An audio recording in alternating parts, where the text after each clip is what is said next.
नमस्कार दोस्तों, हमारे चैनल ज्ञानधारा टीपी में आपका स्वागत है।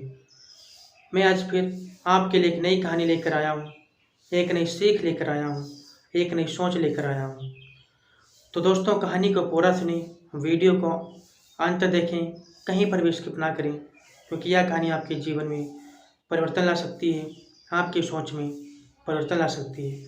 और दोस्तों, यह कहानी ओशो की कहानी है, क्योंकि ओशो की कहानियाँ हमें बहुत कुछ सिखाती हैं। तो दोस्तों, आइए अब हम आपको ओशो की कहानी की तरफ ले चलते हैं। जैसे कि एक संत जी थे, वह गांव-गांव जाकर के लोगों को प्रवचन सुनाते थे और लोग उनके प्रवचन सुनते थे, उनके वचन सुनते थे और जीवन में धारण भी करते थे उनके वचनों को। और वह संत जी लोगों को अच्छे मार्ग पर चलने के लिए प्रेरित किया करते थे। तो दोस्तों, दूर दूर से लोग उन संत जी से मिलने भी आते थे, अपनी अपनी समस्या लेकर आते थे और उस समस्या का हल भी वह संत जी बताते थे। होता क्या है, कुछ दिनों के बाद एक व्यक्ति उनके पास आता है और उन संत जी को प्रणाम करता है और उन संत जी से कहता है कि मैं आपसे बहुत बड़ी आशा लेकर आया हूँ और मैं उम्मीद करता हूँ कि आप हमें निराश नहीं लौटने देंगे।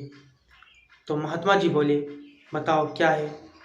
तो वह व्यक्ति बोला कि संत जी, कोई सफल पाने का तरीका नहीं है, सफलता पाने का कोई तरीका नहीं है।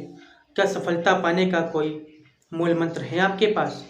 तो संत जी कहते हैं, हाँ, सफलता पाने का मूल मंत्र है मेरे पास।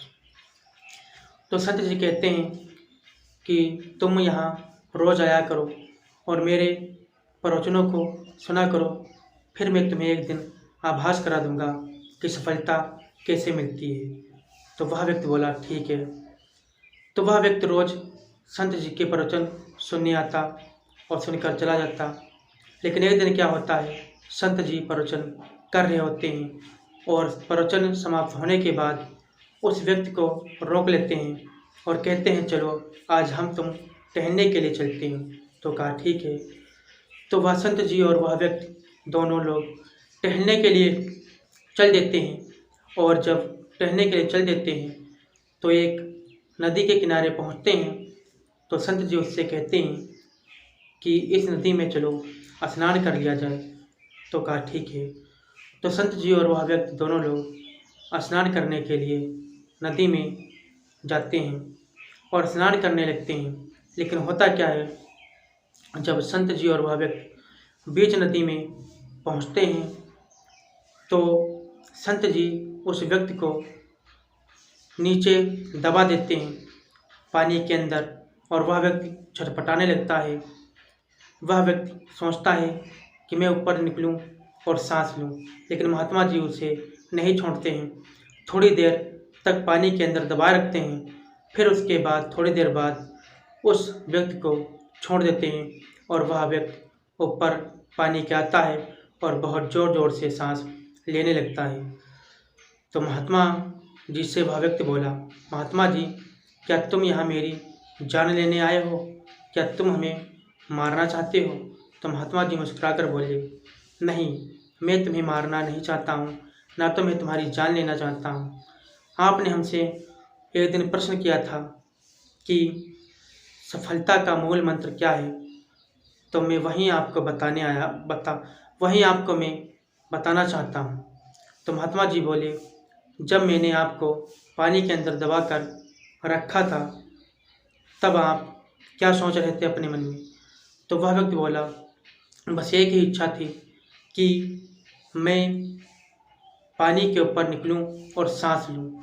सिर्फ सांस लेने के अलावा हमारे अंदर कोई ना इच्छा थी, ना ही तो भाई बहन को देखने की, ना ही तो घर परिवार की, ना किसी काम की। बस एक ही इच्छा थी और वो इच्छा थी सिर्फ सांस लेने की। तो महात्मा जी ने कहा, बस यही सफलता का मूल मंत्र है कि जब भी कोई कार्य करो तो बस उसी कार्य के बारे में सोचो और उसी कार्य पर ध्यान दो और उसी कार्य पर आपका मन केंद्रित होना चाहिए। फिर देखो, उस काम में आपको सफलता भी मिलेगी और लोग आपकी तारीफ़ें भी करेंगे। वह व्यक्ति महात्मा जी की बात समझ गया और महात्मा जी के साथ उनके आश्रम पर वह चल दिया। तो दोस्तों, इस कहानी के माध्यम से आपको मैं यह बताना चाहता हूँ, जब भी आप कोई कार्य करना चाहते हैं, सफलता नहीं मिलती है, तो उसी कार्य को मन से कीजिए और एक ही कार्य पर निर्भर रहिए और अपने मन में वही इच्छा रखिए।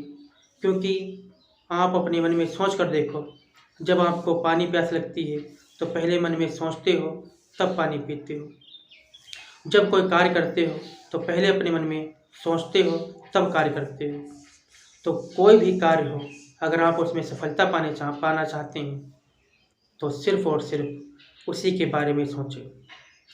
तो दोस्तों, मैं आशा करता हूँ आपको यह कहानी अच्छी लगी होगी। मैं अगली वीडियो में मिलूँगा एक नई कहानी के साथ। तब तक के लिए दोस्तों, नमस्कार।